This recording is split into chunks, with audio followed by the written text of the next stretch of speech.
I've often wondered whether it's me that chooses the places I return to, or whether the places choose me.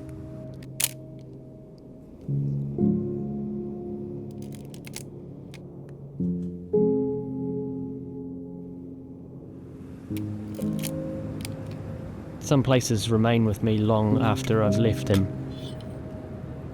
and they're not always as images. They're sometimes sensations.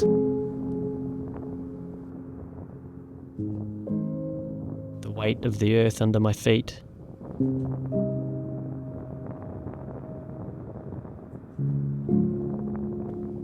The dense silence right before a storm.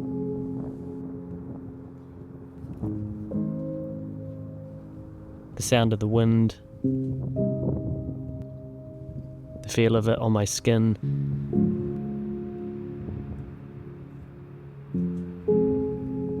The feeling of standing somewhere and knowing somehow that I'll remember it. The years pass, and often the details do too. But something, in whatever form it takes, always remains with me.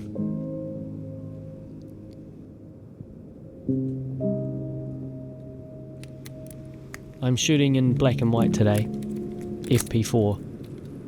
Because in my mind, when I think back to places I've known, I don't remember them accurately. I only remember little fragments. And I think that works with black and white.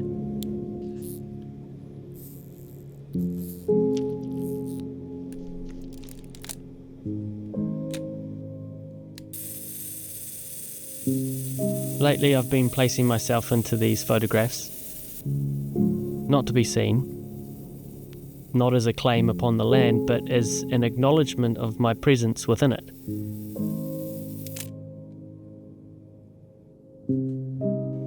A marker of the time I walked there, and of the small engagement with the landscape that ticks at a different and much slower metronome to me.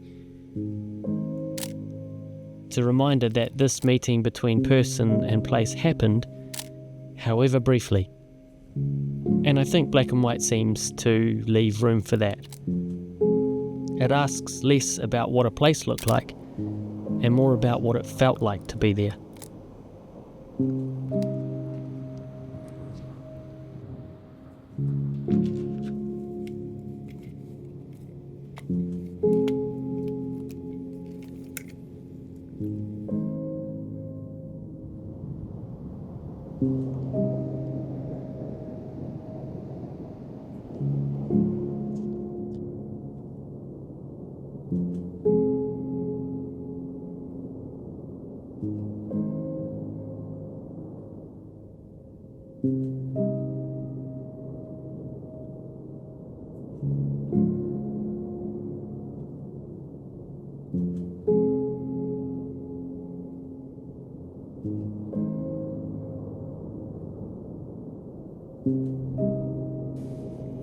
What draws me isn't the view, it's the smaller things.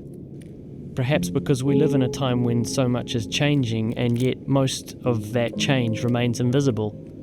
We know it's happening, we read about it, we measure it, we name it. Sometimes it feels as though we're standing at the edge of something, aware that the world is changing, and just watching it. Yet we're unable to fully grasp the shape of that change. And some of these photographs come from that feeling.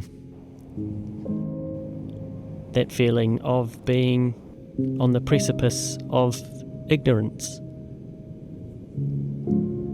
Whether that's good or not, I don't know.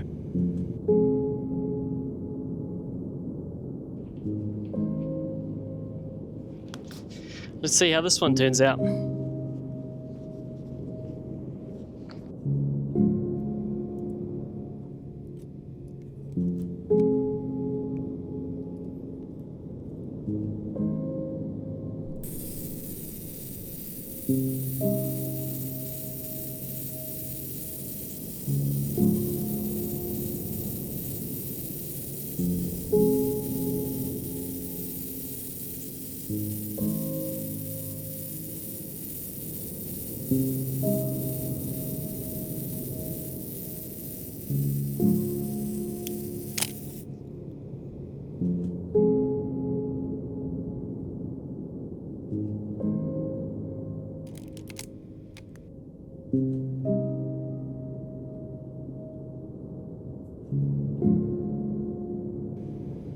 There are places that leave marks on me, though I often notice them only years later.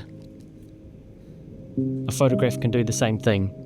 It holds a moment still, not so that I can possess it, but so that I can return to it and discover something I missed the first time. The self-portraits matter for that reason, not because they're pictures of me, but because they acknowledge something that has always been true.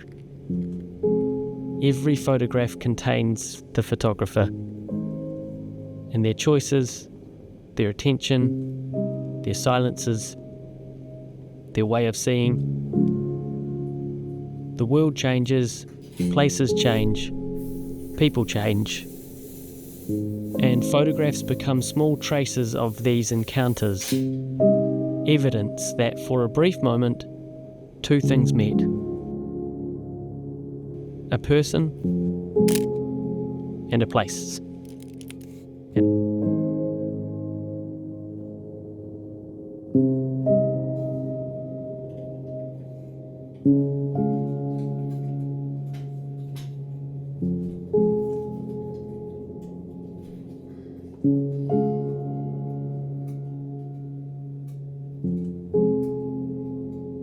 Perhaps that is what a self-portrait really is for me. It's not a picture of a face, but a record of a relationship between ourselves and the world that we briefly pass through.